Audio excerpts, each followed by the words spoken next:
Magandang hapon po sa inyong lahat. That's how we say good afternoon in our local language. We are asked to present a general picture of the media industry in our country.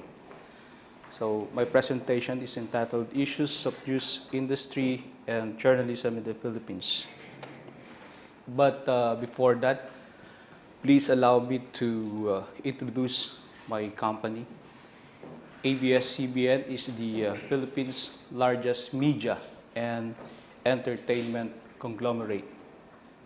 It was founded on June 13, 1946. So right after the World War II, ABS-CBN was founded.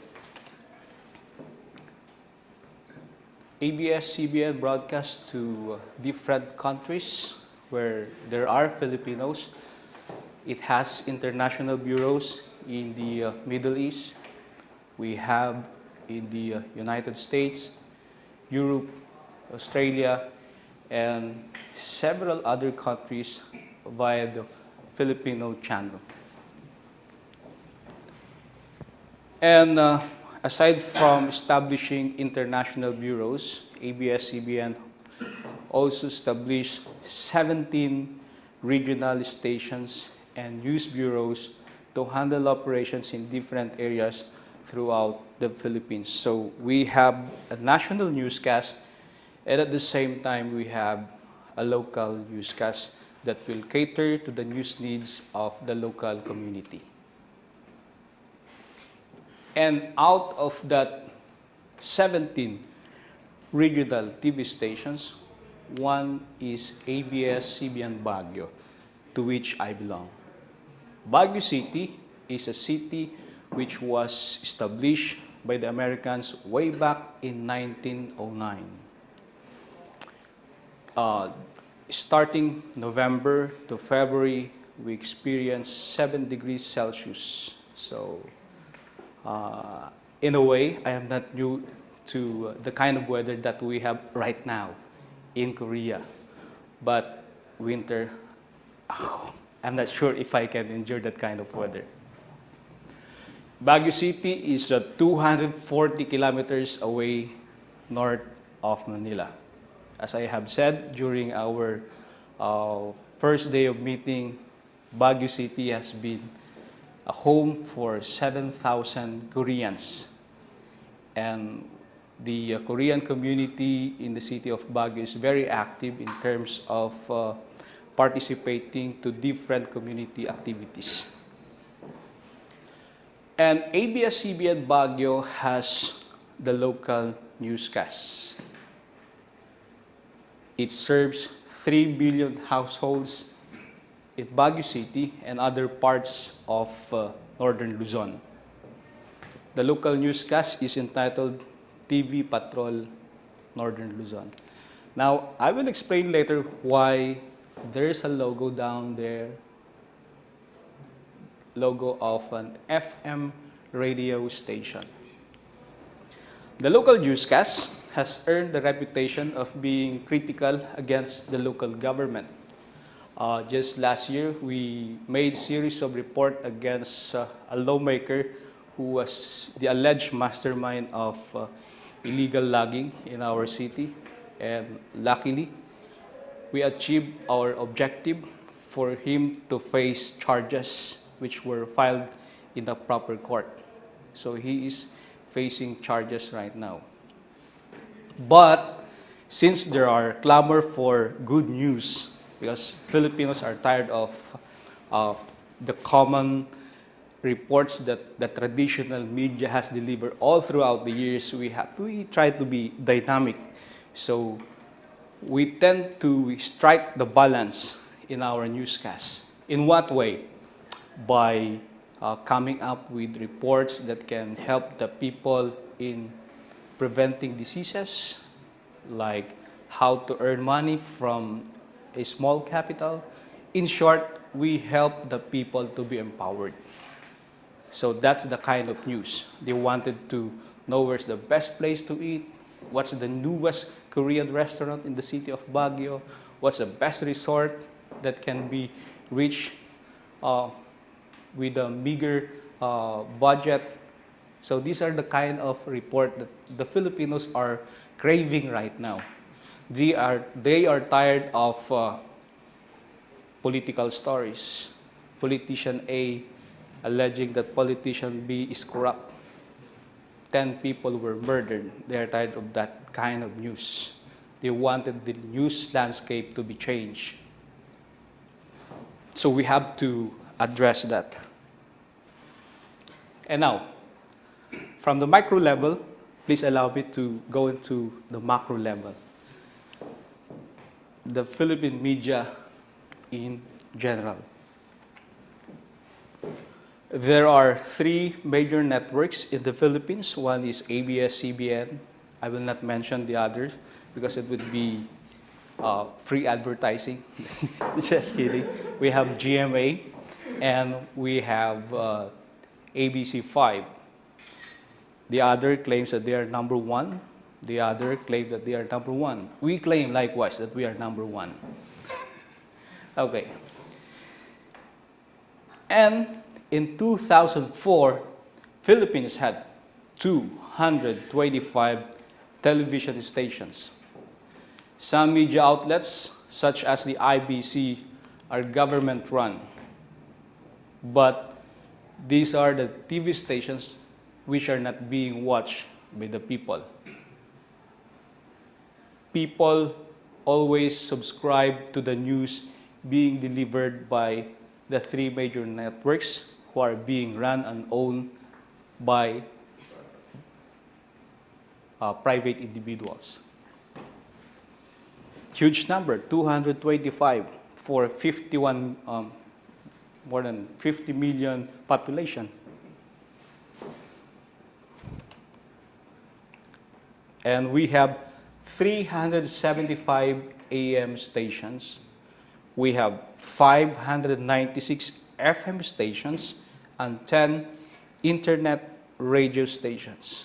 You have to take note that these internet radio stations are being run by the same owner of the 3 major networks because they wanted to be visible in all platforms. And moving on from TV to radio, let's now move on to newspapers. We have 9 major broadsheets. We have 23 tabloids. Now you might be asking me, you might be wondering why question mark beside the regional and local newspapers. I did not put a number because you will be surprised. This number increases during election time. So you now have an idea how some media people are being corrupted. So we call these newspapers as fly-by-night newspapers. They die a natural death after the election, and they are being resurrected during the election. What's the point? Because these newspapers are being operated and run by the politicians who are running for government office. They use the newspaper as their whipping stick. So you cannot just easily run a story against them because they have a tool to get back against you. They own and run a newspaper.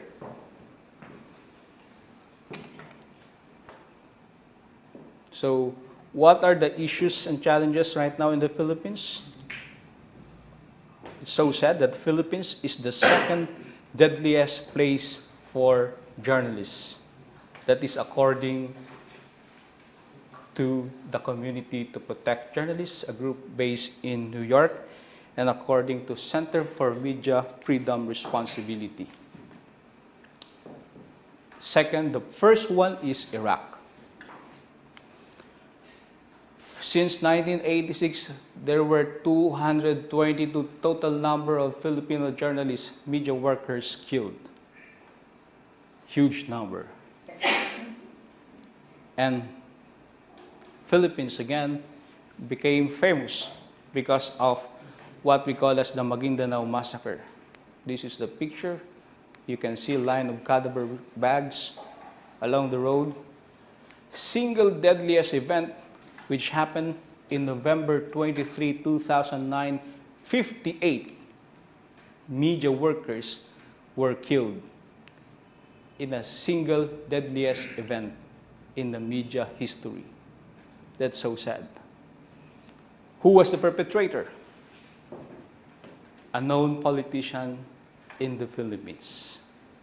But you might be asking me why? Why are you still alive? Let me qualify my statement. Violence against media is not widespread. It's only prevalent in the South, where hostage-taking happens. Like the recent one is, I think there were 5 foreigners who were abducted by the terrorist group Abu Sayyaf, which has an international link with the Jemaah Islamiyah, and from Jemaah Islamiyah down to going to the US. These are foreign-funded local terrorist group. So would you like to know the story of how these 58 journalists were killed? One politician was about to file a certificate of candidacy. These 58 people went with him. While on their way, they were stopped by armed men, and then they were peppered with bullets. And then after that, after they were shot, there was a shallow grave, and they were buried there.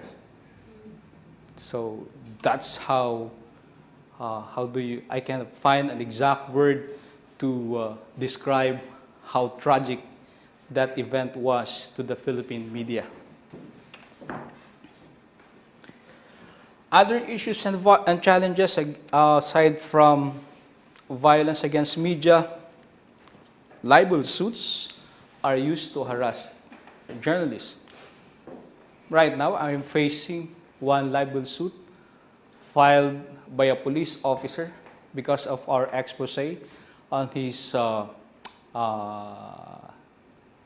corrupt activities within his office. It was dismissed by the prosecutor's office. Then he filed an appeal before the prosecutor's office. Again, it was dismissed. Not contented, he went to the Department of Justice in Manila. He filed a motion, and then it was again dismissed. So libel suits are used to harass journalists. But we also welcome the fact that Philippines has a libel suit, or there's a libel law, I should say, that will be filed against media workers because you have corrupt media men. That is a potent tool for them to shape up, because if you don't have a law that will stop this kind of journalists, then what kind of society that we have, right? Corruption in media. There's a problem in terms of corruption in media.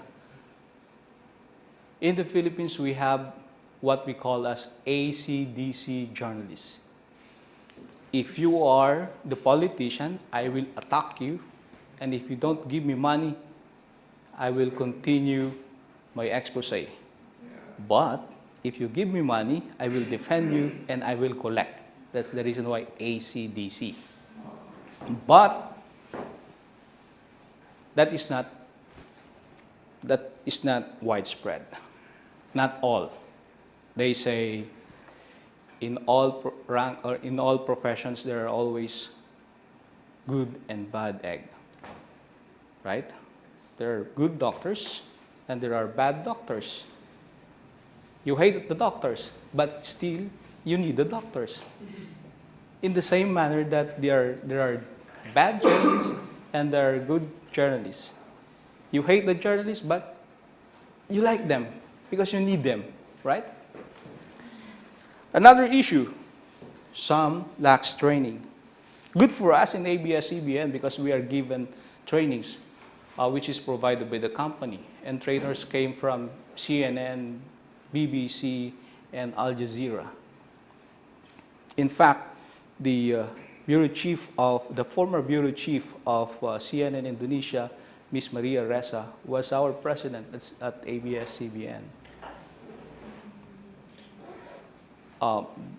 The woman who helped set up CNN Indonesia is from my city, Ms. Kathy Canyon, right? So, aside from the lack of training among media workers, another problem is we are overworked, but we are underpaid. Why?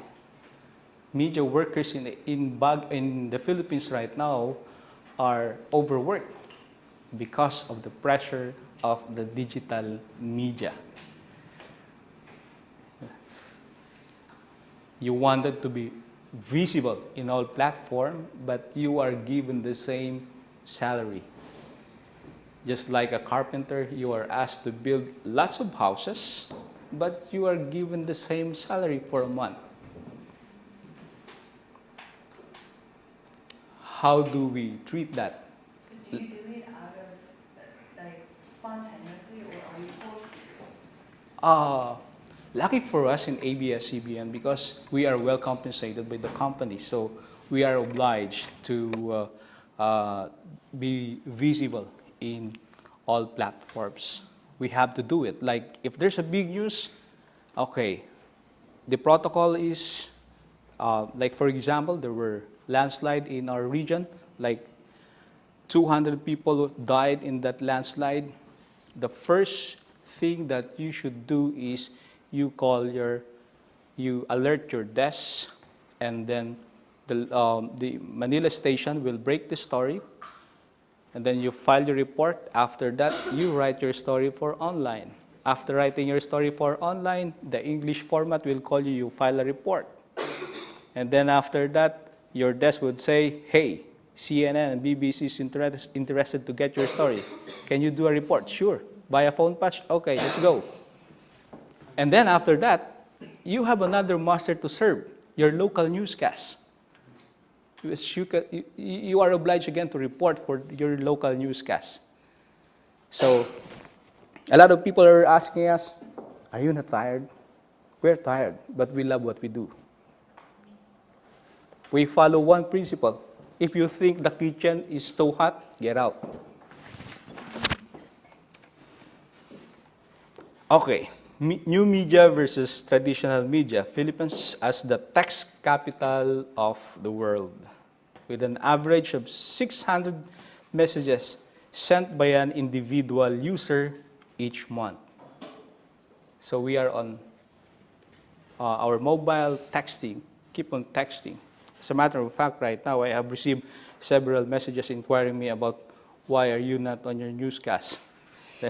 So if I reply to that message, that would cost me 20 pesos or a lot. The proliferation of smartphones and other mobile devices is driving the rise in internet usage, as more Filipinos are now consuming media content through multiple screens. What do you mean by multiple screens?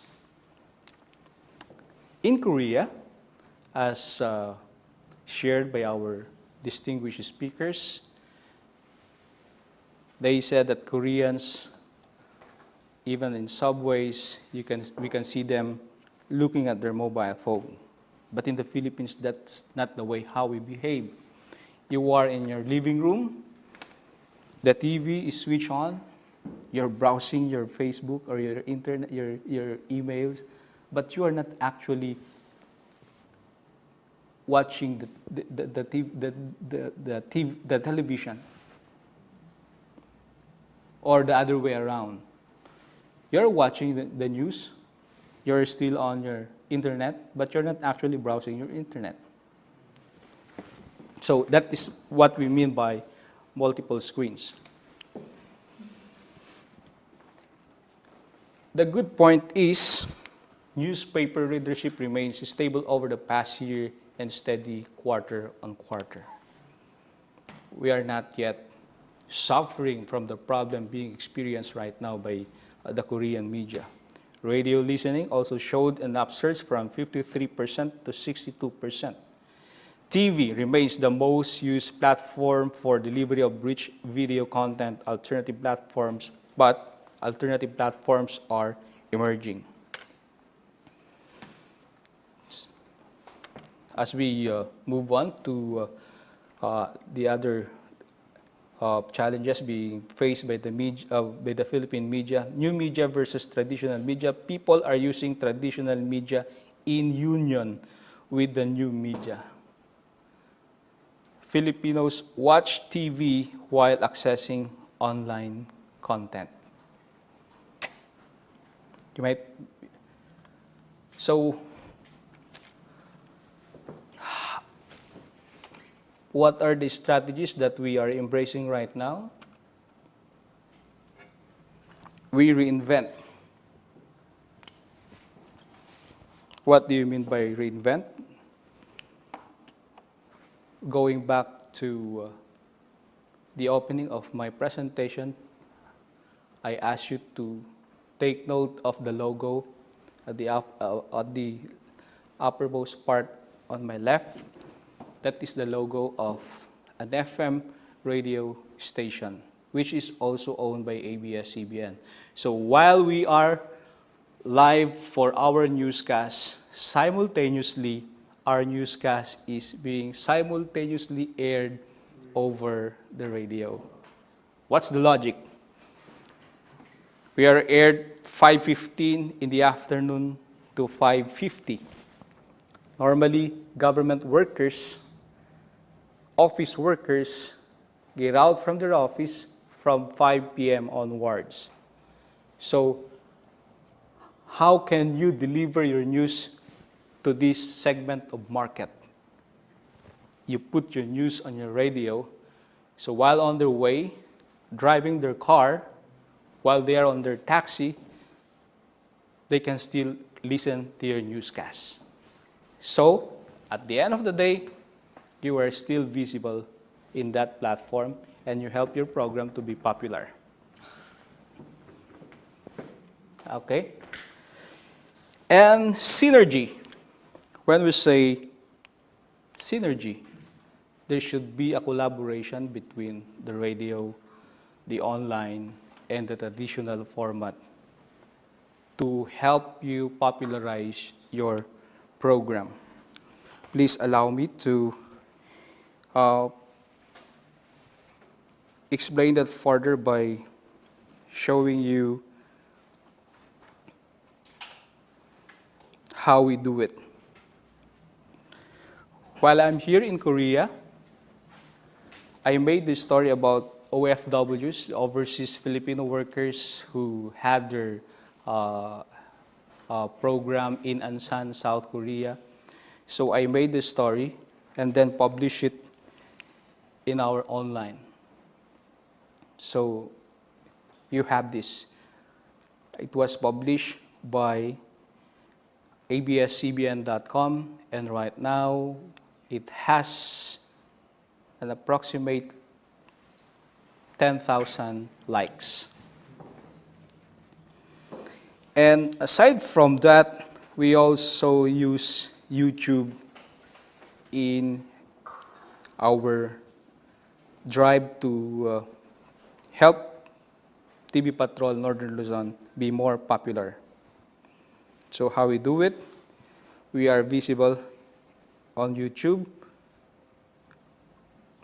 Please allow me to show you a sample of our newscast.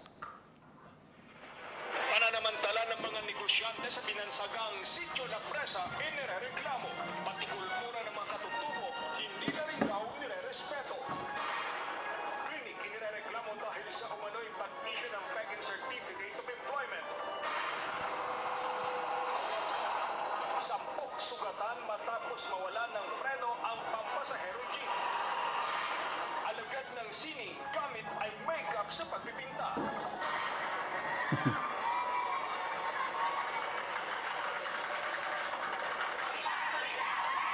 At Silag Festival ng La Union, tinumog.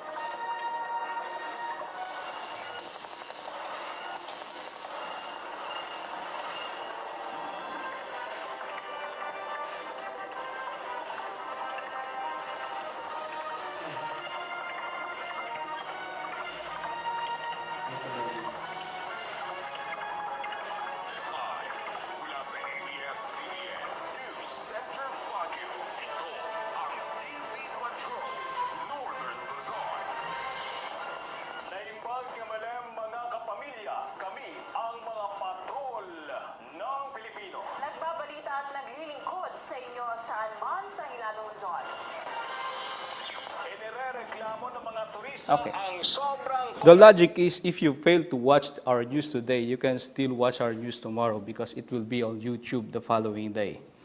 So the program is still visible. And we have to strengthen the affinity with the public. We are not just newsmen. We care. We have to show the people that we care. So every day you can see this picture. We have our feeding program for the kids. We have to do investigative reports. Would you like to see a sample of the investigative report?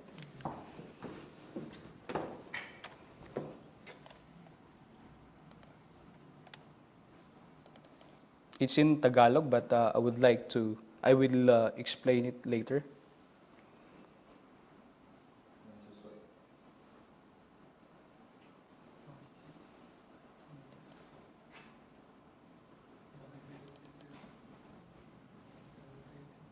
It's not working.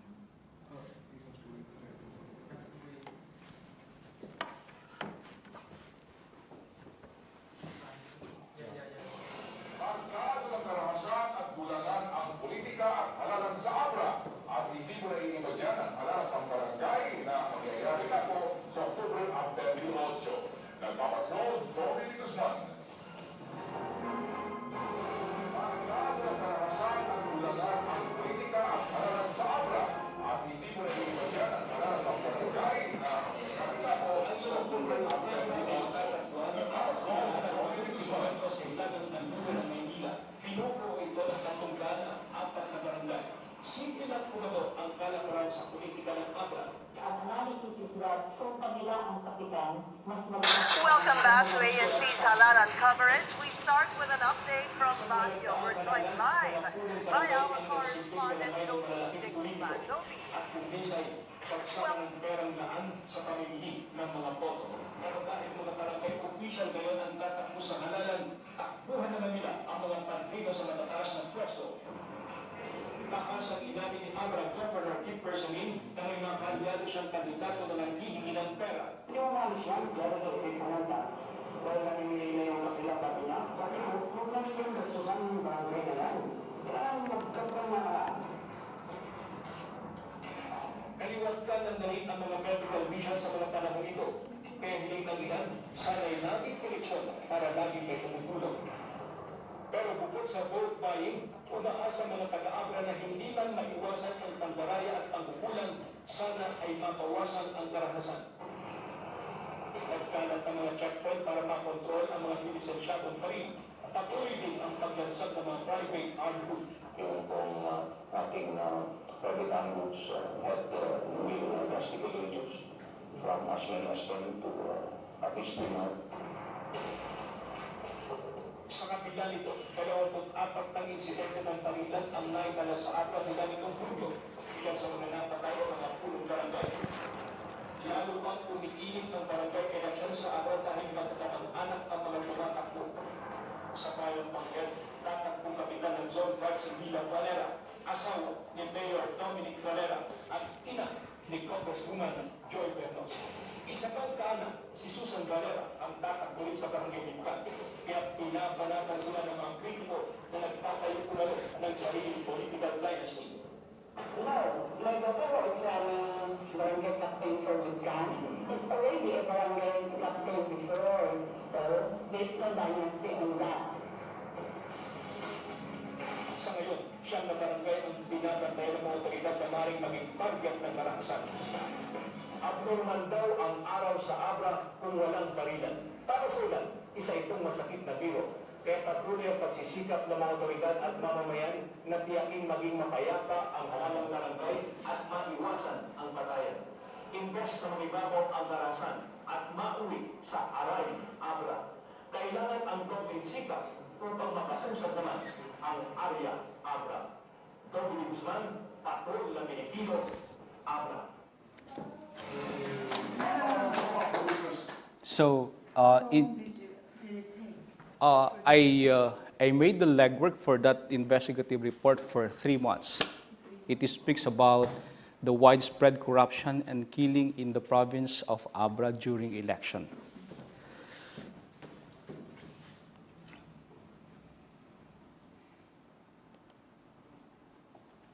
So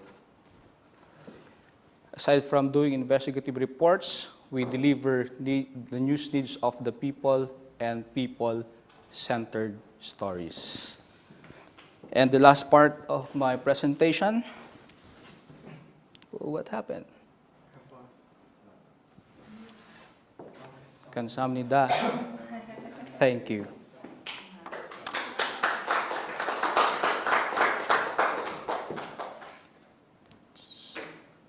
So you have questions? There being none, thank you.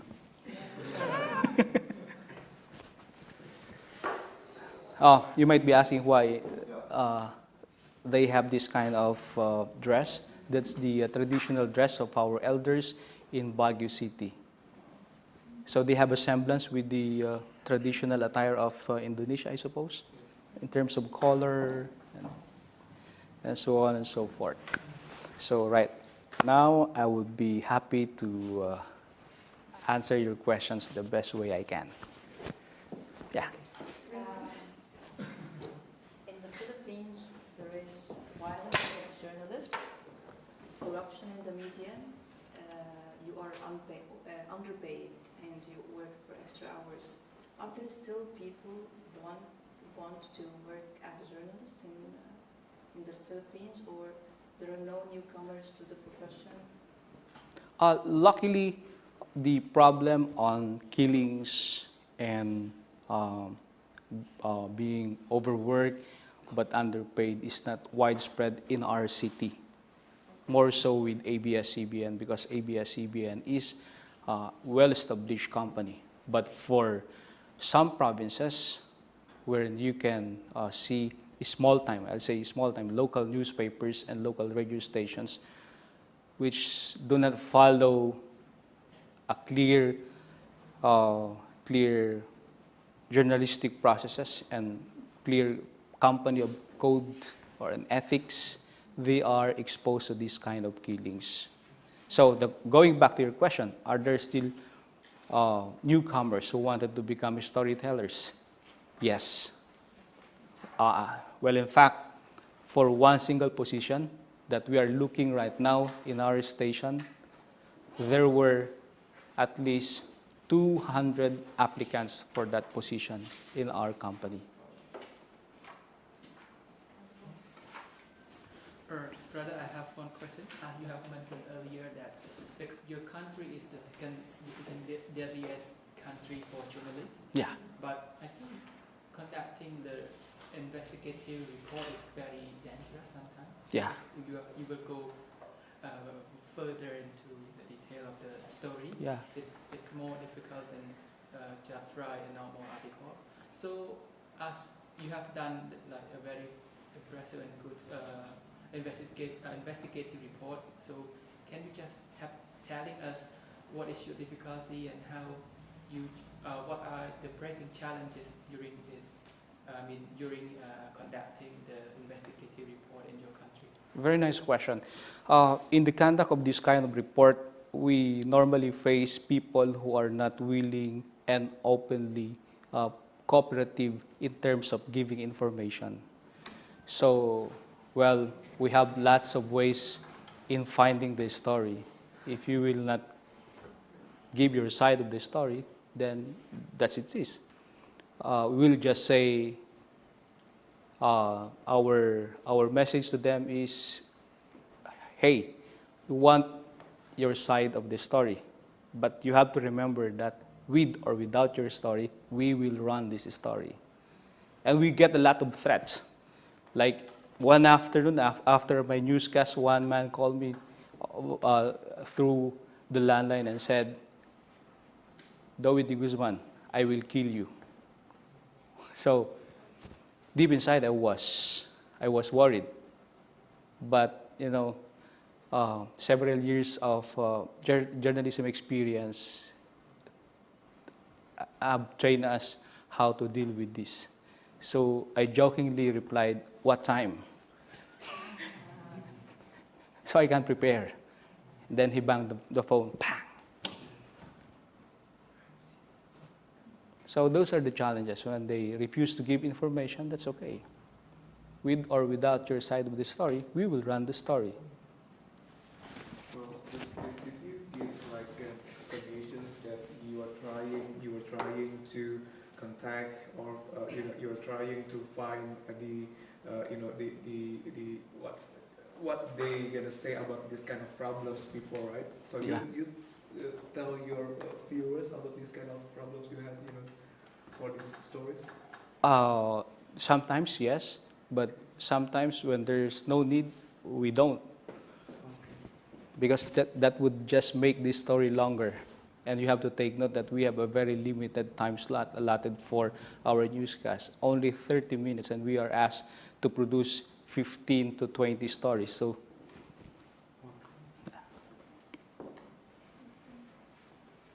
You don't have any questions left? Okay. So now it's 6:30. yeah, sorry.